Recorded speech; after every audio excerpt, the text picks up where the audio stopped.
Buenos días, amada iglesia. Les invito en esta mañana a abrir las Sagradas Escrituras en la epístola de Pablo a los Romanos, el capítulo 4. Epístola del apóstol San Pablo a los Romanos, el capítulo 4. Y vamos a leer desde el versículo 13 al 25. Estamos abocados a entender cómo es que Pablo está presentando el tema de la justificación del pecador. Y cómo nos gozábamos en esta mañana al considerar a nuestro hermoso Salvador Jesucristo. Cuánto bien encontramos en Él. Cuán profunda y eficaz es su obra. Y Pablo está justamente abocado a expresar la verdad sobre la justificación, porque de esto trata toda la Biblia. Porque es verdaderamente la cuestión imposible para el hombre.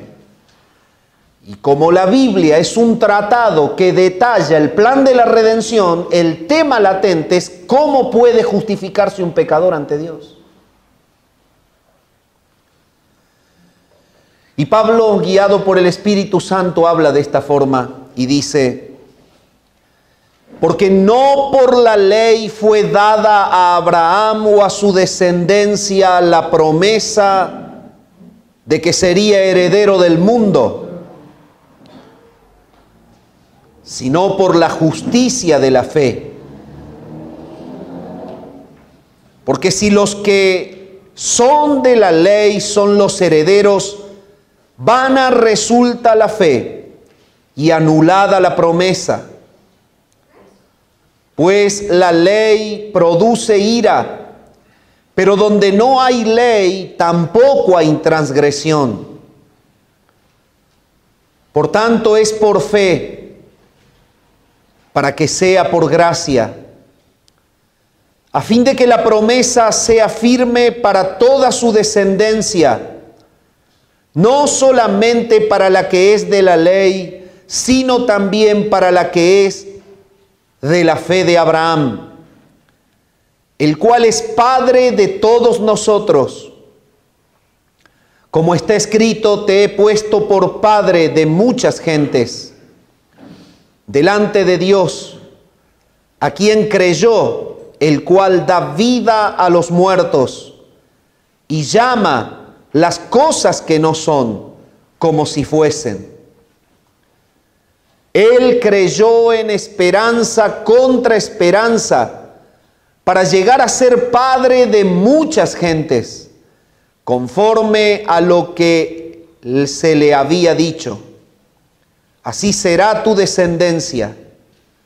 Y no se debilitó en la fe al considerar su cuerpo, que estaba ya como muerto, siendo de casi 100 años, o la esterilidad de la matriz de Sara.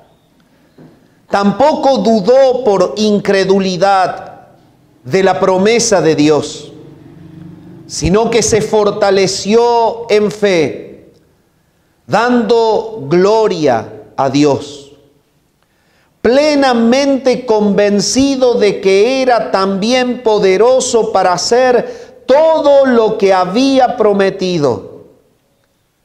Por lo cual también su fe le fue contada por justicia. Y no solamente con respecto a él se escribió que le fue contada, sino también con respecto a nosotros, a quienes ha de ser contada, esto es, a los que creemos en el que levantó de los muertos a Jesús, Señor nuestro, el cual fue entregado por nuestras transgresiones y resucitado para nuestra justificación. Hasta aquí nomás leemos en la palabra de Dios. El tema general que estamos abordando es la justificación del pecador. El párrafo que hemos leído al menos está justamente detallando tres aspectos, tres verdades con respecto a la justificación. Desde el versículo 13 en adelante hasta el 18, nosotros podemos ver que la justificación es solo por gracia, no por guardar la ley. Y desde el versículo 18 al versículo 25 podemos ver claramente que la justificación del pecador es resultado del poder divino y no del esfuerzo humano. Y ese es el tema que nos convoca hoy. La justificación no es el resultado del esfuerzo humano, sino es la acción del poder divino. Toda la Biblia habla de la incapacidad absoluta del pecador para poder ser justificado delante del justo juez. Toda la Biblia habla de que el hombre es culpable ante Dios y que siendo plenamente consciente de su pecado y de su maldad, no puede por sus propios medios, por estar muerto en sus delitos y en sus pecados, tener la capacidad de poder volver a Dios. No es capaz por sus propios medios de experimentar un arrepentimiento verdadero para pedir perdón por sus pecados. No es capaz por sus propios medios de poder ejecutar alguna obra que tenga posibilidad de poder satisfacer la demanda de Dios para pagar su pecado. Por lo tanto, hay una incapacidad natural en el hombre por medio de la cual no puede volver a Dios ni ser perdonado para ser justificado. Por lo tanto, la palabra de Dios está mostrando claramente que la justificación es obra de Dios. Y el capítulo o el párrafo que hemos leído comienza diciendo: porque no por la ley fue dada a Abraham o a su descendencia la promesa de que sería heredero del mundo, sino por la justicia de la fe. El Antiguo Testamento es claro cuando muestra que las personas fueron justificadas por creerle a Dios y no por un acto o una práctica de alguna obra por la cual Dios pueda darle el mérito para justificarlo. Abraham creyó a Dios, creyó lo que Dios iba a hacer con él, a pesar de la edad que tenía y a pesar de la edad que su mujer tenía. Él creyó a Dios y Dios, por la fe que él tuvo, le fue contado como justicia. Por lo tanto, la palabra está mostrando que no es por la ley que la promesa le fue hecha a Abraham, de que sería heredero del mundo, anticipando Dios la llegada de Jesucristo, el Salvador de los hombres, aquel que es el que va a restaurar lo que el pecado destruyó. Y a esto se refiere el hecho de que sea heredero del mundo. Y el párrafo comienza mostrando a Cristo en el versículo 13 y culmina mencionando a Jesucristo en el versículo 25, cuando dice: el cual fue entregado por nuestras transgresiones y resucitado para nuestra justificación.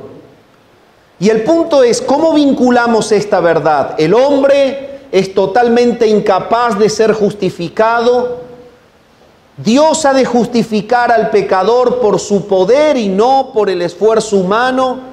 Y es presentado Cristo en el versículo 13 y en el versículo 25 menciona a Jesucristo. Es que mi querido hermano, mi amado hermano y amigo que estás aquí, el poder de Dios para justificar al pecador es Jesucristo encarnado, muerto y resucitado. Este es el propósito que el párrafo tiene.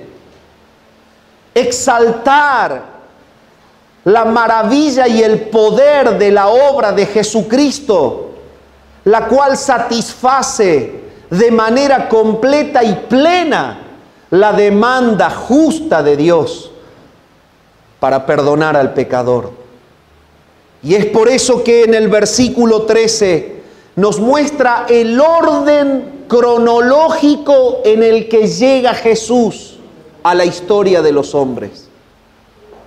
Y el orden cronológico que el Padre ha definido en la eternidad para que Cristo llegue es a través de la descendencia de Abraham.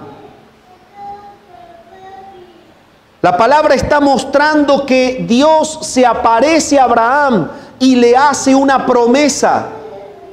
Pero es Dios quien en su gracia despierta de los muertos a Abraham. Le comunica a él la fe, le comunica el arrepentimiento, se lo concede por gracia y Abraham reacciona con fe a la promesa de Dios.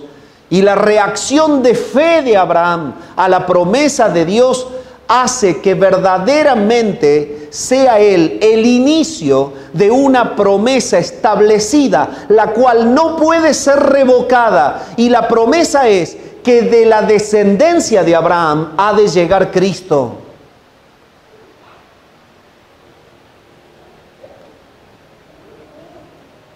El problema de la humanidad es la justificación del pecador. Cuando Bildad, uno de los amigos de Job, expresa su razonamiento con respecto al problema de Job, este estado calamitoso en el que estaba por permiso de Dios, bajo la opresión del enemigo, Bildad puede decir: ¿cómo pues se justificará el hombre para con Dios? ¿Y cómo será limpio el que nace de mujer? La dificultad que durante toda la historia del tiempo resalta la Biblia es de qué manera poder satisfacer la exigencia imposible para el hombre que Dios le ha puesto al pecado del hombre. Cuando el escritor de los Proverbios, Salomón, escribe el capítulo 20 y el versículo 9, dice: ¿quién podrá decir, yo he limpiado mi corazón, limpio estoy de mi pecado? Es que el humano no es consciente de la gravedad del pecado. El humano no es consciente del precio imposible que el pecado tiene. La justicia de Dios es imposible para el pecador, a no ser que Él intervenga por gracia.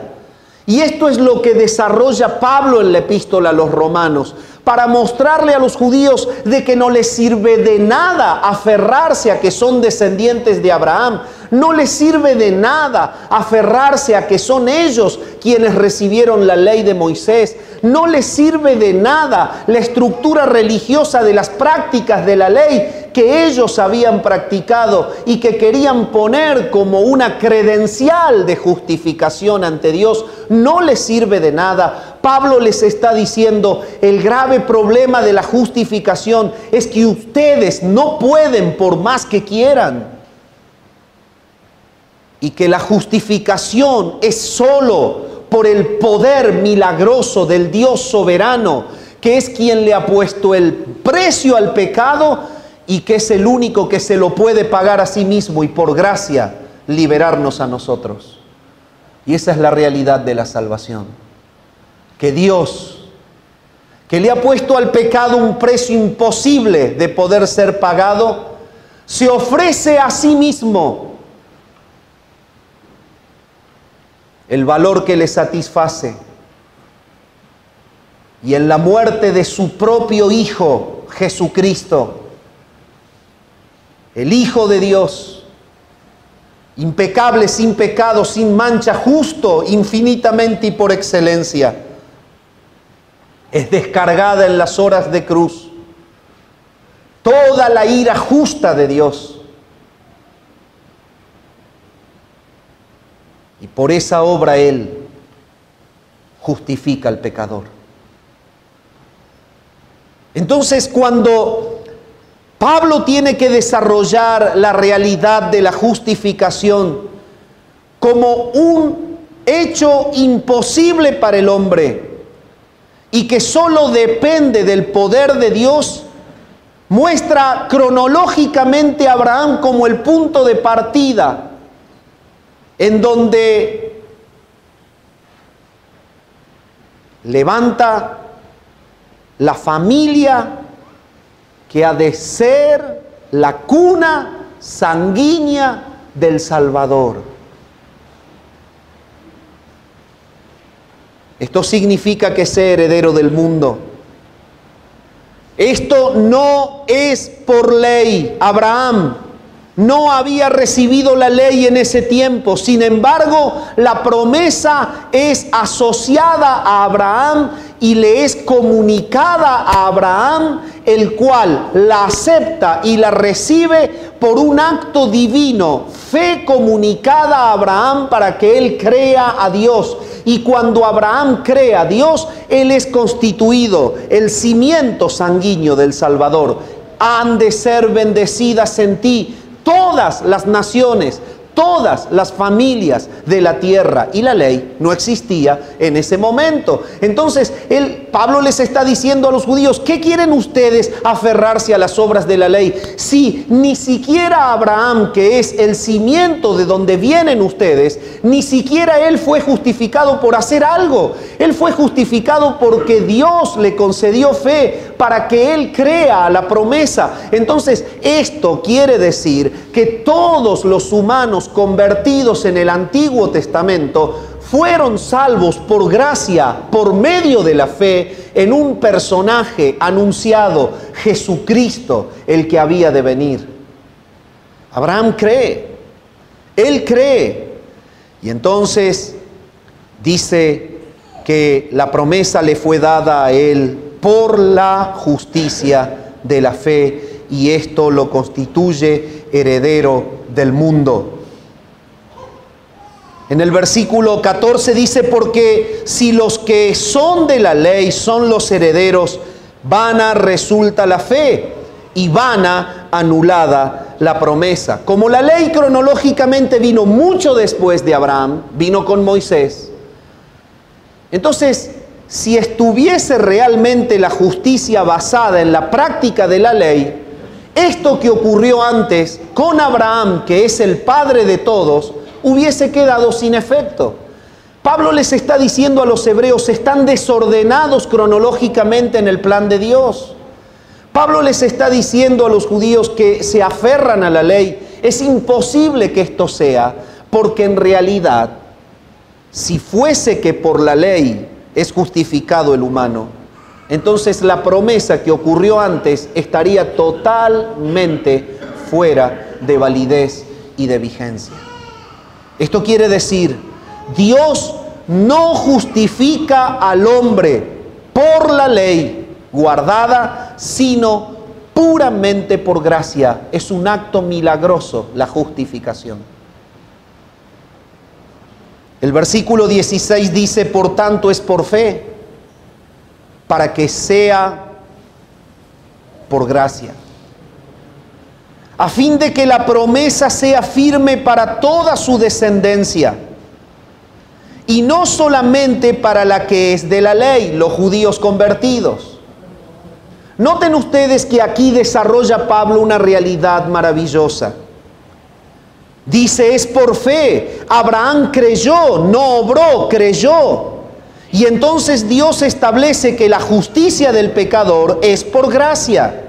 Y esto Él lo hizo así, a fin de que la promesa sea firme para toda su descendencia. Este hecho de que Dios haya justificado a Abraham antes de traer la ley, deja sentada la base de que el resultado de la fe abarca a judíos que practican la ley y a gentiles que no la practican, porque la justificación converge o se une en un personaje que es Jesucristo. Allí radica el poder de Dios para perdonar pecados y hacer justo al pecador. Entonces Pablo está diciendo: No, ustedes deben entender lo siguiente.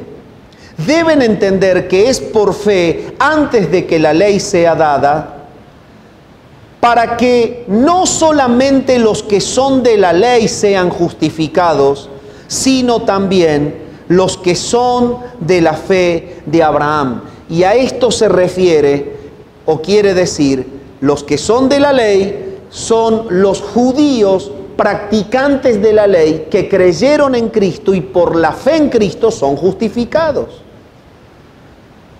Y los que son de la fe de Abraham son los gentiles crédulos que por creer en Cristo son justificados. Entonces el propósito de Dios para superar el problema insuperable nunca fue la obra del humano, nunca fue el mérito de la persona, siempre fue la fe puesta en el que tiene poder para perdonar pecados, que es Cristo muerto, crucificado y resucitado para nuestra justificación. Por eso el párrafo cierra con ese texto, porque exalta a Cristo.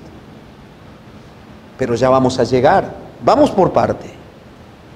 Entonces, los judíos convertidos, que son los escogidos de la descendencia de Abraham, y los gentiles convertidos por la fe en Jesucristo, que son escogidos del pueblo y de los gentiles.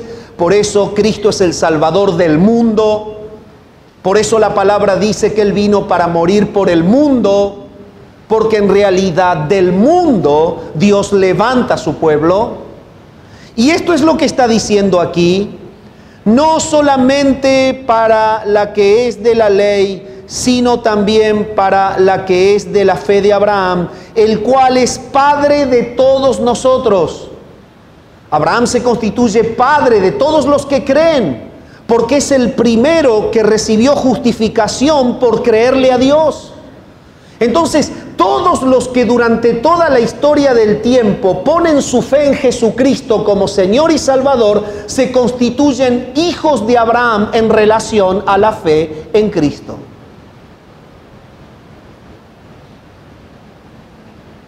Y verdaderamente la palabra nos va llevando y conduciendo tierna y amorosamente hacia la cruz.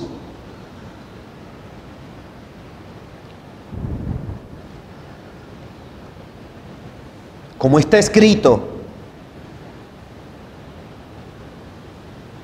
te he puesto por padre de muchas gentes. ¿Y quiénes son estos? ¿Quiénes son estas muchedumbres de gentes? ¿Serán todos los descendientes de Abraham? No, porque no todos los descendientes de Abraham creerán. Esta paternidad es una paternidad espiritual. Es una paternidad asociada a los que han de creer en Jesucristo para vida eterna. Esta paternidad no considera barreras de separación étnica o sanguínea, no favorece a judíos y excluye a gentiles. Es la paternidad que se refiere a este nuevo hombre, este pueblo de Dios, levantado de judíos y gentiles, que creen en Jesucristo como su Salvador y que le piden perdón por sus pecados y que lo aceptan como el Señor de sus vidas porque quieren vivir bajo su señorío para la gloria de Dios y no quieren vivir más bajo el señorío de Satanás para la gloria de ellos mismos. Estos son judíos convertidos, estos son gentiles convertidos que por recibir a Cristo Jesús están dentro del pueblo y son participantes del reino y adoran y glorifican a Dios y se postran y le sirven y se rinden con vidas transformadas que enaltecen y glorifican su nombre. El versículo 18 nos sumerge en el título de hoy. La justificación es resultado del poder divino, no del esfuerzo humano. Y esto es lo que viene diciendo. Ya ha dejado claro Pablo que no viene por la ley. Y mostró un orden cronológico que descalifica la teoría de los hebreos. Y el orden cronológico es: Abraham, antes de Moisés, ya fue justificado. Por lo tanto, si ustedes quieren aludir que por hacer algo Dios los va a perdonar, echan por tierra la promesa que fue dada al padre étnico de ustedes. O sea que están fuera de cronología. Es muy inteligente Pablo cuando les destruye el argumento. Y les dice: ustedes necesitan el milagro de la conversión para ser justificados, y no la obra de la ley. Pero entonces Pablo cierra mostrando algo, y en el versículo 17 dice: miren, paren un poco, no se pongan efusivos, porque en realidad lo que Pablo soportaba era el cuestionamiento de corrientes judaizantes. Y ese cuestionamiento de corrientes judaizantes era un cuestionamiento de personas preparadas, que razonaban la palabra de Dios, que analizaban los tiempos, que analizaban las situaciones. Pablo con esta epístola está frente a personas de un gran conocimiento, maestros de sinagogas, personas que conocían al pie de la letra la profecía, la escatología, el orden de los tiempos, el cumplimiento, los juicios de Dios, las maravillas hechas por Dios a Israel. Pablo no estaba defendiendo un concepto cristiano frente a personas ignorantes. Pablo estaba frente a personas cuestionadoras, y él es un apologeta por excelencia. Y Pablo muestra que el principal error de ellos era un desorden en la cronología, y no tenían presente de que la salvación es solo por gracia, y que solo la persona puede ser justificada por un milagro de Dios y no por un esfuerzo humano. Entonces Pablo les destruye el argumento, y en el versículo 18 les asienta su argumento. Noten, les dice: vean, ¿qué pasó con Abraham? ¿Era un pibe? ¿Abraham era un pibe? Cuando Dios le hizo promesa de que él tendría un hijo y que desde su hijo habría una descendencia de muchedumbres de gentes que creerían en el Salvador. Abraham tenía un siglo de vida. Podía ser tranquilamente tatarabuelo en su edad. No bisabuelo, tatarabuelo.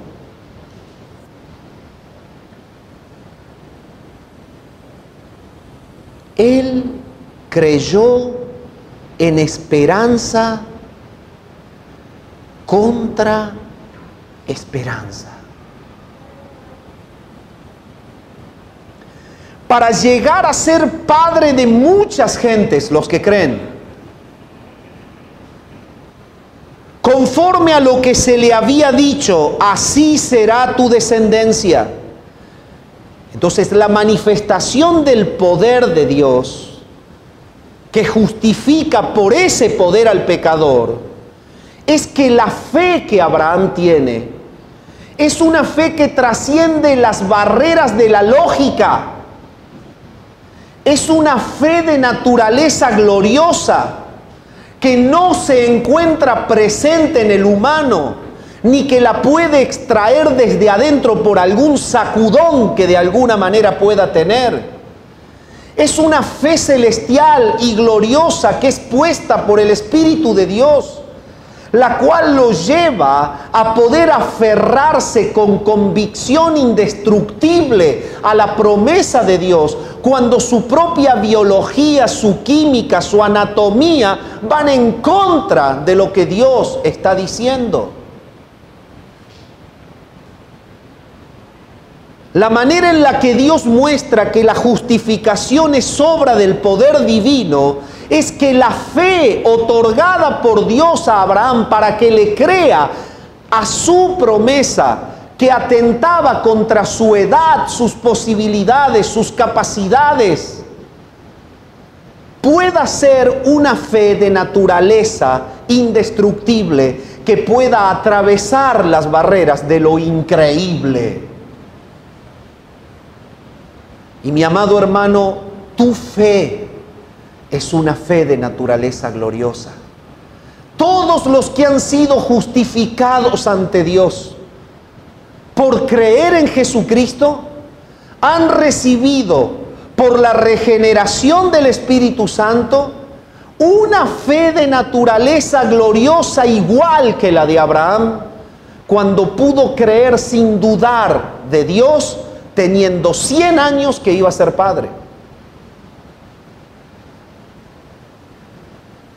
Yo no conozco tu tiempo de prueba hoy, pero sí te puedo garantizar por las Escrituras que el propósito de las pruebas, la prueba de la fe que produce paciencia, y esa paciencia que trae a consecuencia una obra perfecta de madurez, es el trabajo de Dios en mostrarte la naturaleza gloriosa de esa fe que viene del poder de Dios, que es consecuencia de un milagro de Dios y que puede atravesar toda circunstancia sin que tú claudiques. La fe de naturaleza gloriosa que recibe Abraham es la fe que lo justifica. Y Dios, en un acto milagroso, poderoso, exclusivo de Él, que solo le pertenece a Él, y porque Él justifica al pecador, Él, en la fe de Abraham, deposita su justicia. ¿Estás atravesando pruebas? ¿Estás caminando el dolor?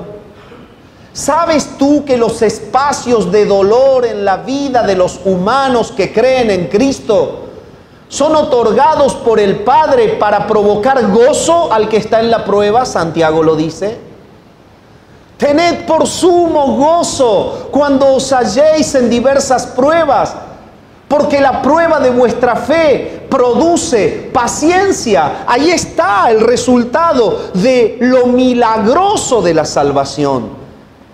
El que está en una prueba sin la fe de Dios le provoca desesperación, le provoca depresión, le provoca irritabilidad, le provoca perjuicio emocional, le provoca deseos de despotricar contra el Ser Supremo, le provoca todo un cúmulo de reacciones adversas, pero nunca gozo. ¿A dónde está el propósito de la prueba? En hacernos saber que somos hijos de Abraham.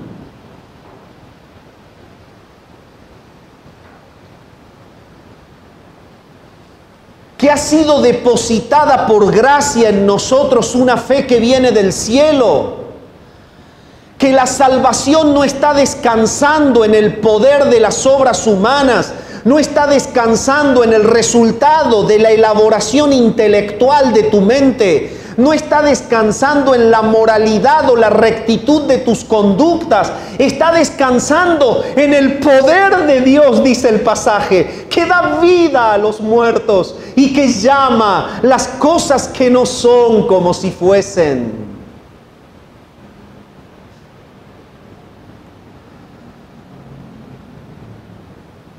El único todopoderoso es el que da vida a los muertos.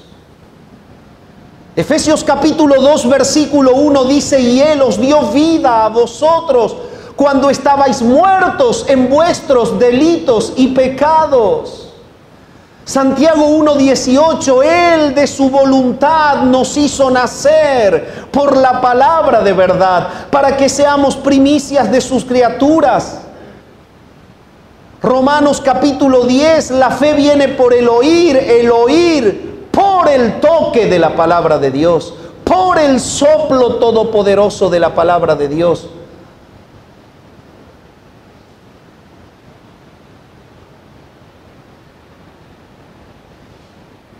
Este párrafo exalta la gloria de la salvación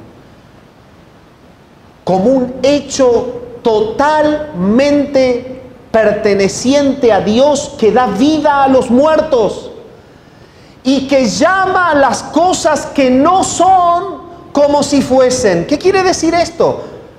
Que Él es soberano y que Él declara justo a pecadores injustos.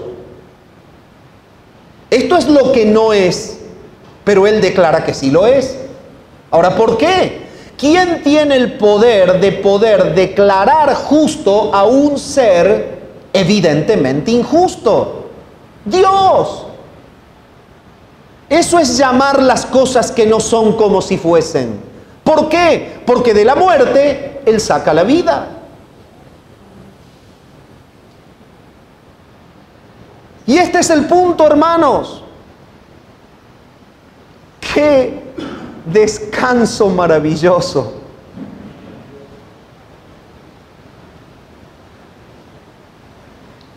Saber que nuestra justicia es pasiva y proviene del dolor del Salvador en la cruz.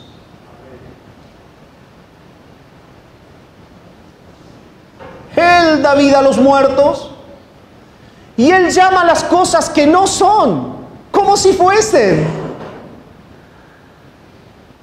Tú puedes en esta mañana ser un pecador empedernido, injusto, pero Dios por gracia comunicándote fe, Él te llama justo, aunque no lo eres.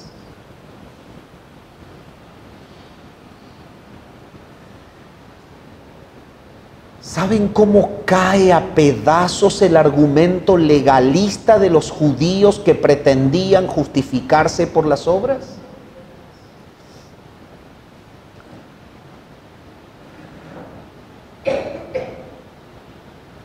Él creyó en esperanza. Acompáñeme, Génesis 15.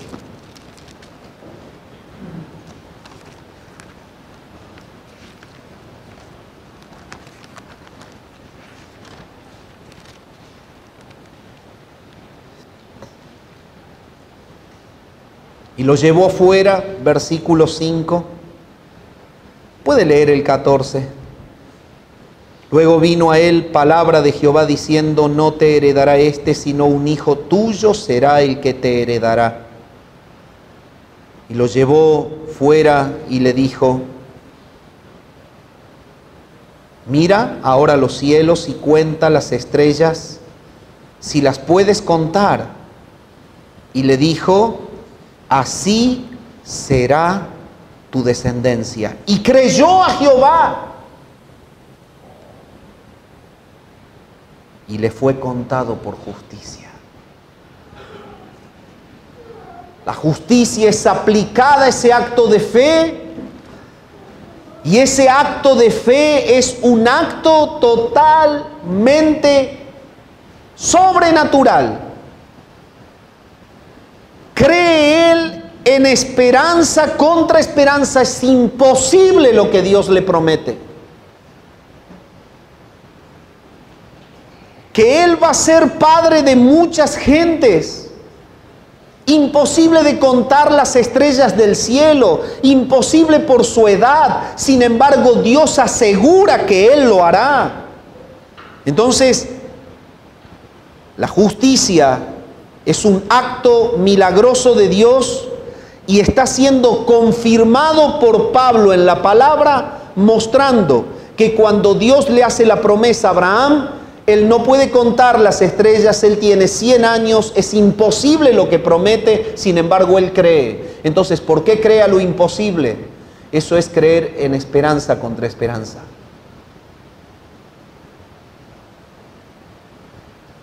Y cuando hay una fe que viene del cielo, que es la fe que salva, es la fe por la cual es justificado milagrosamente el pecador es despertado y puede creer lo increíble, porque le cree a Dios.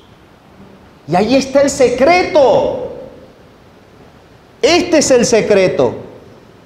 La fe verdadera, la fe que salva, redirige el alma del pecador y lo pone frente a Dios, y el humano muerto descubre a su Creador en su alma.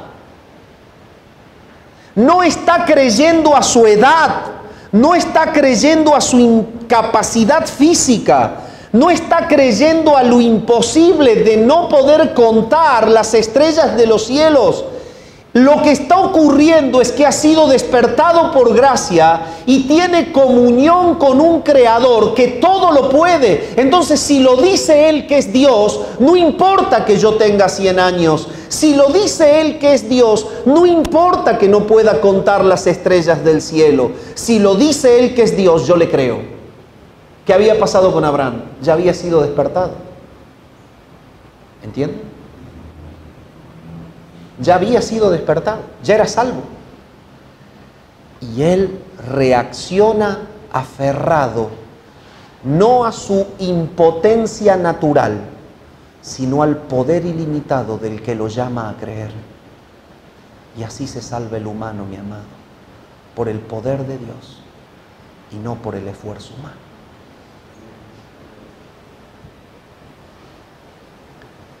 En segundo lugar, destruye el argumento Pablo y les dice, ¿saben?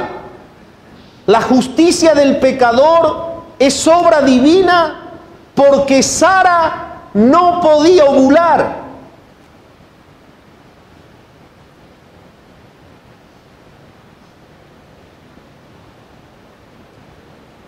Y no se debilitó en la fe al considerar su cuerpo que estaba ya como muerto, siendo de casi 100 años, o la esterilidad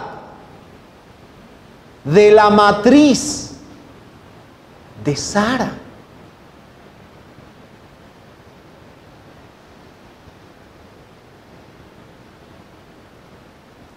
Yo no puedo dimensionar muy profundamente esto.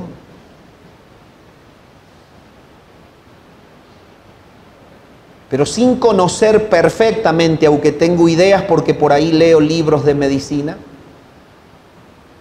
entiendo por sentido común que una mujer de 90 años no puede ser mamá.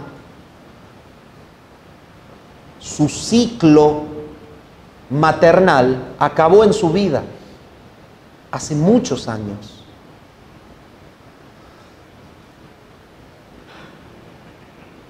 Pero no acabó su vida. Acabó su ciclo maternal, pero no su vida. Y Dios hace de una vida lo que Él quiere para su gloria.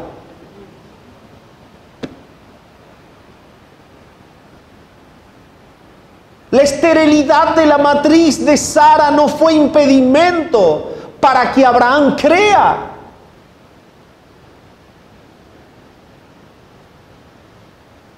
La fe de naturaleza gloriosa que provoca la salvación puede superar las barreras de lo imposible porque es puesta por Dios, y cuando es puesta por Dios te lleva a mirar el poder de Dios y no la imposibilidad de lo que se está prometiendo a nivel humano.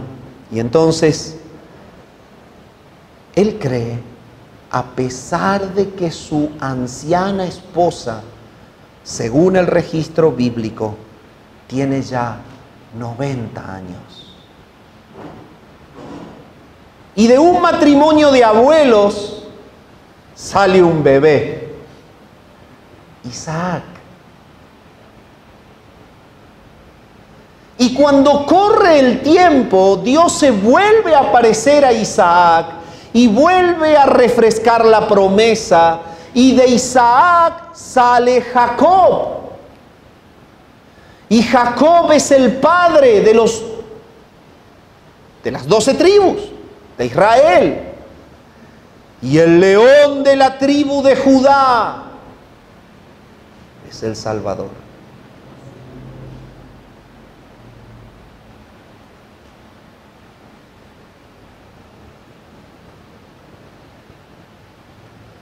¿Cuánto descanso hay en la cruz? El poder de la cruz.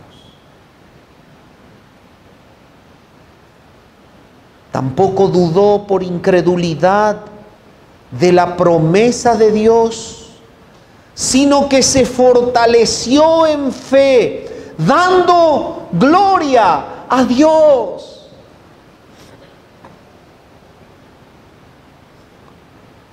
Mi amado hermano, ha sido depositada en tu vida una fe de naturaleza gloriosa, la cual es mostrada como una fe sobrenatural a través de las pruebas. Las pruebas te confirman lo sobrenatural de la fe, porque te hace atravesar la prueba en gozo sin claudicar. Y en la prueba tienes gozo y das gloria a Dios, que es tu sostenedor en medio del dolor. Pero la palabra nos está llamando a seguir el ejemplo de Abraham, padre de la fe, en que él no dudó por incredulidad. Y mi amado hermano, el Señor te llama en esta mañana a erradicar toda incredulidad con respecto a la palabra de Dios, a erradicar toda incredulidad con respecto a los dichos de Dios, porque quien ha depositado en tu vida fe salvadora es el mismo que cumple todo lo prometido, porque Él te salvó y Él te conducirá al reino final. ¿Tú dudas? Santiago dice: el que pide y duda no piense que recibirá cosa de parte de Dios. El que duda es semejante a la onda del mar que es llevada de aquí para allá. La fe que salva provoca en la persona el aferrarse al Dios que le ha salvado, y la persona cree lo prometido y las promesas de Dios son en Él sí y en Él amén. Y debemos vivir una vida de fe. Sin embargo, no termina allí. Él está diciendo: la justicia es por el poder de Dios. Abraham cree, a pesar de que tiene 100 años, en esperanza contra esperanza. No duda de Dios, a pesar de la esterilidad de la matriz de su esposa. Él no duda por incredulidad, sino que se fortalece en fe, dando gloria a Dios. Y este es el resultado de la salvación.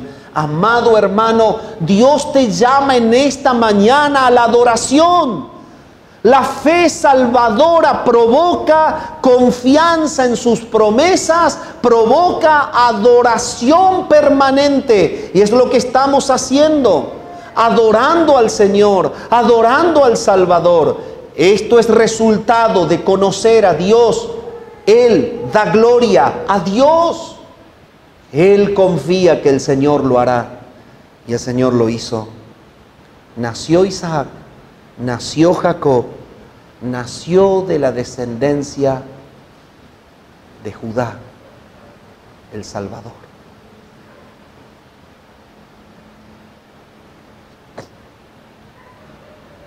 Por lo cual también su fe le fue contada por justicia. Miren ustedes cómo Pablo va llevando a los hebreos y los arrincona contra las cuerdas del cuadrilátero. En esta batalla ideológica, en este error de doctrina. Y les dice: ven, la fe le fue contada por justicia. Es por el poder de Dios la justificación. Hacer que un hombre de 100 años esté con su esposa de 90 y tengan un hijo. Un milagro.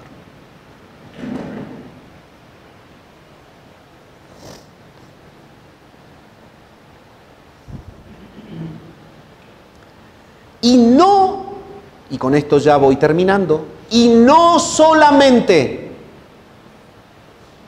con respecto a él se escribió que fue contada.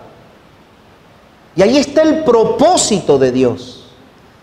Aquel que promete a la simiente que ha de derrotar la simiente de la serpiente en Génesis 3:15, es el que durante toda la cronología de la redención va mostrando que Él ampara la promesa hecha en el Edén, y que esta simiente de la mujer, que es Cristo, va a derrotar a la simiente de la serpiente, que son los hijos de Satanás y que es Satanás mismo.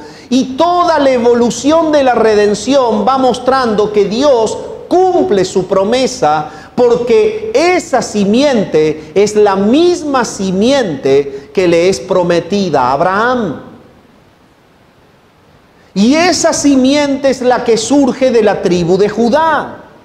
Y es Cristo quien en la cruz, de acuerdo a Colosenses el capítulo 2 y el versículo 14 en adelante, Él exhibe públicamente a los principados y a las potestades y los derrota en la cruz. Hebreos capítulo 2 y versículo 14 dice que Él, por cuanto los hijos participaron de carne y sangre, Él también participó de lo mismo para destruir por medio de la muerte al que tenía el imperio de la muerte, esto es, al diablo, y librar a todos los que por el temor de la muerte estaban durante toda la vida sujetos a servidumbre. Entonces, tanto Colosenses como Hebreos nos enseñan que la simiente prometida en el Edén, que es confirmada en la descendencia de Abraham, es la que derrota a Satanás en la cruz. Por eso es que la justicia es por poder divino y no por esfuerzo humano. Allí se cumplió la palabra profética de Isaías: mas Jehová cargó en él el pecado de todos nosotros. Pablo les escribe a los Corintios y dice: al que no conoció pecado, por nosotros lo hizo pecado, para que nosotros fuésemos hechos justicia de Dios. En Él la justicia solo es por gracia y por medio de la fe en Jesucristo, quien tiene poder para perdonar pecados.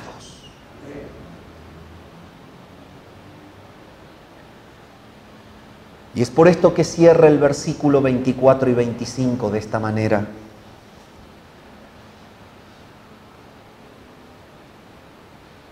no solamente con respecto a Él se escribió que le fue contada, sino también con respecto a nosotros, a quienes ha de ser contada, porque somos hijos de Abraham en cuanto a la fe. Esto es, a los que creemos en el que levantó de los muertos a Jesús, Señor nuestro. Es la misma forma en la que Dios salva ahora en el tiempo moderno.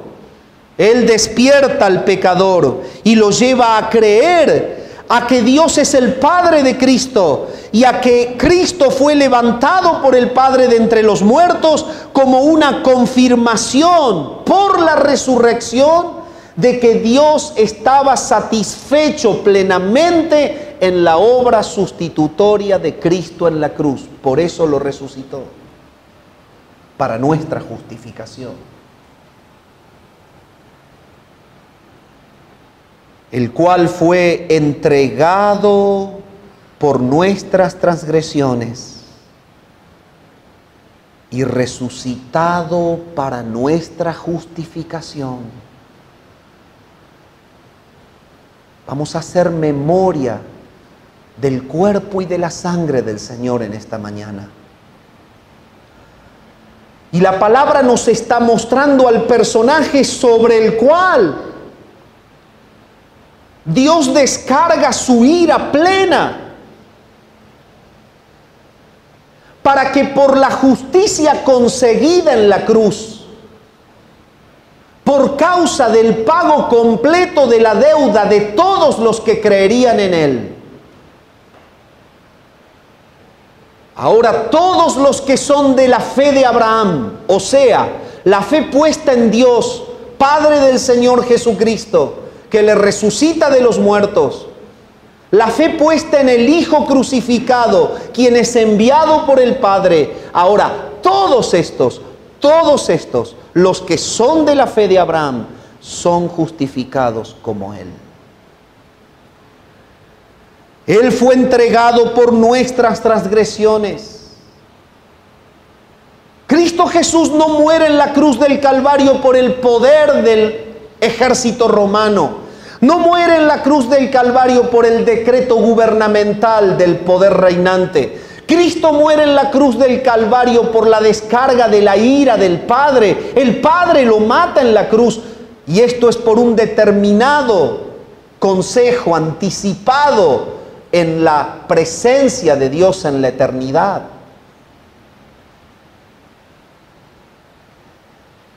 Cristo Jesús es expuesto como el foco de la descarga de la ira justa de un Dios infinitamente santo que se está cobrando en su Hijo Santo el pecado que los hombres no pueden pagar. Y escúchelo bien, en 6 horas de cruz, el Padre solucionó una eternidad en el infierno de pago de deuda. Y ese es el poder de la cruz.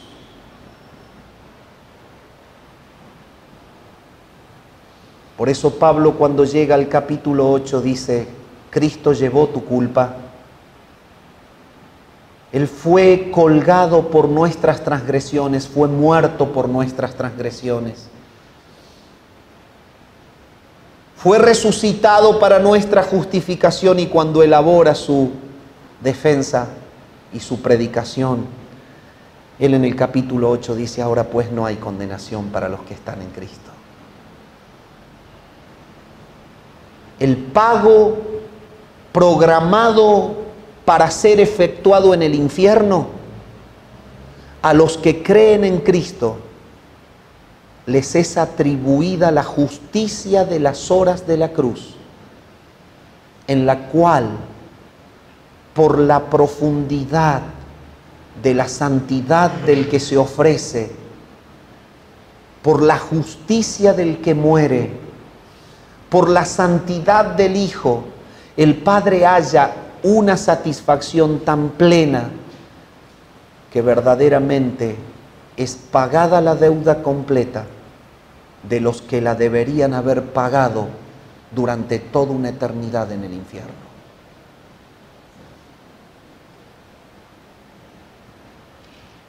Y por eso Él fue entregado por nuestras transgresiones. Él es el sustituto santo, Él es el Cordero de Dios. Él es el que es intercambiado como objeto de la descarga de la ira para que la justicia conseguida por Él sea aplicada al pecador y sea declarado justo en el poder de Dios desarrollado en las horas de cruz. Y te invito que en esta mañana podamos dar gloria a Dios por esto. Que podamos participar del pan haciendo memoria como un símbolo de ese cuerpo en el cual fue encarnado el Hijo de Dios. Aquel que dijo: yo he venido a buscar y a salvar lo que se había perdido. Aquel del cual habla Hebreos: así por cuanto los hijos participaron de carne, Él los fue a buscar. Él participó de lo mismo, Él se hizo carne.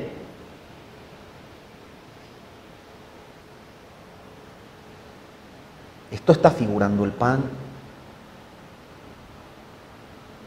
Pero cuando tú tomes la copa, te llevará a recordar la sangre de la cruz.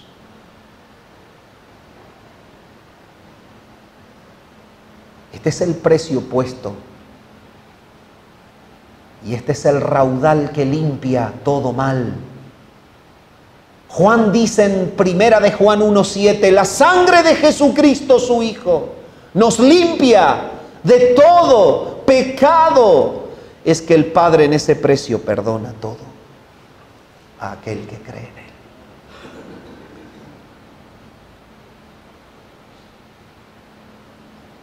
Él. El cual fue entregado por nuestras transgresiones y fue resucitado para nuestra justificación. La resurrección de Jesucristo de entre los muertos da origen a la etapa de exaltación que el Padre predeterminó para con Él, después de su humillación. Y en la resurrección comienza el Padre a exaltarle exponiéndolo ante el pecado del mundo como el único sacrificio en el cual el Padre se satisface de verdad. Por eso concluyo mi mensaje diciendo: no hay en esta mañana ningún pecador que pueda llegar a ser salvo sin creer en Jesucristo como su Señor y como su Salvador. No se demore, venga a Él, arrepiéntase, pida perdón, acéptele en su corazón y pasará a ser uno más de la descendencia bendecida de Abraham, uno más de los que creen para preservación del alma. Padre, gracias. Gracias por tu palabra bendita en esta mañana. Gracias porque tú eres el Dios eterno, que perdonas la maldad del pecador por el poder tuyo, no por nuestros méritos, no por nuestro esfuerzo, sino por pura gracia. Gracias por Jesucristo, tu Hijo, nuestro Salvador, el cual fue entregado por nuestras transgresiones y resucitado para nuestra justificación. Te adoramos a ti, oramos al Padre en el nombre de Jesucristo. Amén.